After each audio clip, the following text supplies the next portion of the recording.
Hello everybody. Winter had just begun to embrace Anchorage when a light layer of snow blanketed rooftops and quiet streets. The pale blue sky hung low, almost touching the earth. In the midst of that silence, a melodious call to prayer suddenly echoed, breaking the frozen air, flowing gently between the mountains and the frozen lakes. Not far from downtown, on East 80th Avenue, stands a building that looks modest from the outside, yet holds immense significance for hundreds of Muslims in Alaska, the Islamic Community Center of Anchorage, Alaska, ICCAA, the first officially built mosque in the northernmost and most remote state of the United States. When the call to prayer was first broadcast from the mosque speakers, I cried, recalled Yusuf said, a Somali-born man who has lived in Alaska since 2001. Not just because we finally had a mosque, but because we felt seen, acknowledged. Islam in Alaska might sound like something out of a novel. How could a faith rooted in the deserts of the Middle East grow in a land of ice, where night can last up to 20 hours a day? And yet, the reality is that a Muslim community has existed in Alaska since the 1990s. They arrived as immigrants, refugees, students, or oil workers, from Somalia, Bosnia, Pakistan, Indonesia, and the Gambia. They brought with them their faith, their cultures, and a longing for the call to prayer they hadn't heard since leaving home. Before this mosque, we prayed in garages. Friday prayers were held in rented rooms, sometimes even in store parking lots, said Amina Ibrahim, a mother of 3 and an active member of Anchorage's Muslim community. But the spirit was incredible. We knew we were building something greater than ourselves. The construction of ICCAA began in the early 2010s, sparked by one simple need, a permanent place of worship. The Muslim community raised funds locally and received donations from Muslim networks across the U.S. They built it little by little, some contributed money, others donated labor, and many brought food for the workers. After years of effort, the mosque finally stood firm. Inside, there's a main prayer hall, classrooms, a community kitchen, and a multi-purpose room for social events. There's no grand dome or tall minaret, but its meaning goes far beyond architecture. I often come just to sit inside, said Omar, a convert from Fairbanks who drives 5 hours to Anchorage. I feel peace here. Snow may be falling outside, but my heart is warm. The first mosque in Alaska is not the end of a struggle, rather, it marks the beginning of a new chapter. Today, the Muslim community in Anchorage not only prays together, but also organizes Ramadan iftars, Quran classes, interfaith dialogues, and social assistance programs. Every Friday, the mosque is filled with hundreds of worshippers. Faces of different colors and languages sit side by side on blue carpets. Outside, the temperature might be -20 degrees Celsius, but inside, the air is full of warmth, brotherhood, and hope. Islam in Alaska is not just surviving. It's growing, slowly but surely, said Imam Ahmed, the mosque's leader and an Arabic teacher. We may be at the edge of the world, but Islam has found its place here. In the early 2000s, Friday prayers in Anchorage never had a permanent place. One week it might be held in a rented classroom, the next in the back room of a Middle Eastern restaurant. At one point, it was even held in a neighbor's garage. Back then, there was no dedicated structure that could be called a mosque. But faith has never needed permanent walls to stay alive, only a mat, a prayer rug, and a shared determination.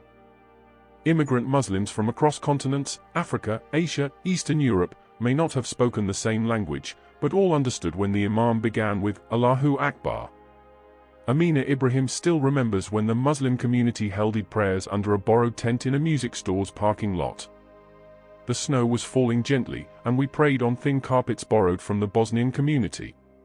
Some brought their young children, bundled in heavy jackets, prostrating on the icy ground, she said with a nostalgic smile. But from that hardship came a deep sense of brotherhood. Back then, every Friday prayer felt like an emergency operation, finding a space that could hold more than 50 people, hauling portable speakers, and sharing whatever food they had afterward. Yet no one ever complained. There was only resolve, that one day, Muslims in Alaska would have a place of worship they could call their own. The turning point came in 2008. The community began seriously discussing the idea of building a permanent mosque. But like any big dream, the road was anything but smooth. Land in Anchorage wasn't cheap, especially in locations safe from avalanches and accessible year-round. The mosque committee began crafting a plan. They went door to door, not just asking for donations, but sharing a vision. Beyond the blueprints and numbers, they told a story. Imagine our children growing up with a place to learn the Quran, a space where elders can pray in warmth, a center where Muslims in Anchorage can gather and finally feel at home. Donations trickled in. Some people sold their personal vehicles. Others donated their wedding gold. Oil workers set aside large portions of their monthly salaries. Help even came from outside Alaska, from Muslim communities in California, Texas, even as far away as Indonesia. They built not with loans, but with sincerity. This mosque wasn't born from big contractors. It was born from the hands of its congregation, said Farid Khan, one of the founding committee members. Construction took nearly 5 years. During that time, volunteers took turns carrying materials, painting walls, even shoveling snow from the driveway so workers could get in. Winter slowed everything down, but never dampened their spirit. Finally, in late 2014, the Islamic Community Center of Anchorage, Alaska, ICCAA, officially opened its doors. More than 300 people gathered that day, young and old, men and women, even non-Muslim neighbors. Many were brought to tears as the first call to prayer rang out from the very building they had helped build. I stood in the back row, and I had chills, said Ibrahim Fall, a convert from Senegal. That at hand, it was like it was telling us, you are no longer guests in this land. This is your home too. That mosque isn't just a physical structure. It's a symbol that even thousands of kilometers from Mecca, and far from the Muslim hubs of America like New York or Michigan, Islam is still alive, even in the heart of the Arctic. From cramped garages and freezing tents, Alaska's Muslims now have a home of their own, a place to bow, a place to belong. Since the first mosque was built, Fridays in Anchorage have taken on a new rhythm. The mosque's parking lot fills up well before the second call to prayer. The temperature can drop to -20 degrees, but worshippers arrive with hearts full of warmth. Children run through the small hall, while mothers chat in a medley of languages: Arabic, English, Wolof, Urdu, even Indonesian. The Imam begins the khutbah, and hundreds of hearts unite in silence, though their roots stretch across the globe. Every few months, someone recites the Shahada. A handful of Alaska natives, Yupik and Inupiat, have embraced Islam, moved by the character of the Muslim community. Islam makes me feel closer to nature and more connected to the Creator, said Mike, a white Alaskan who now goes by Abdullah.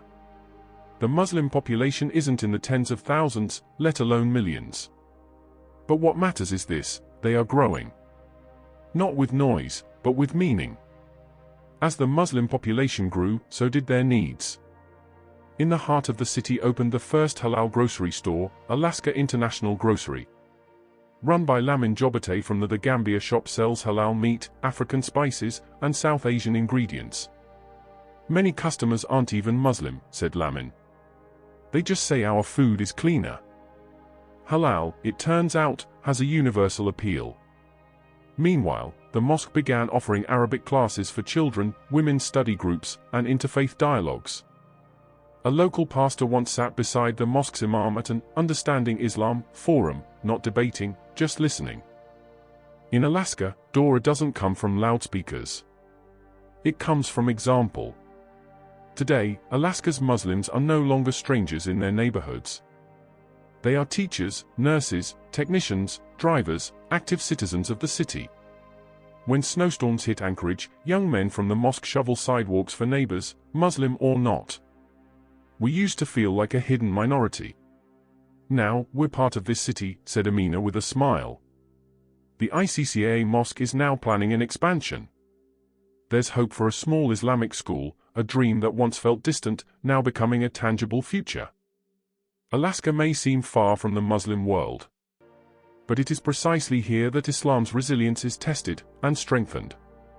In the long, frozen dark, Islam becomes a light. And Muslims in Alaska keep moving forward, one snowflake, one sujud at a time.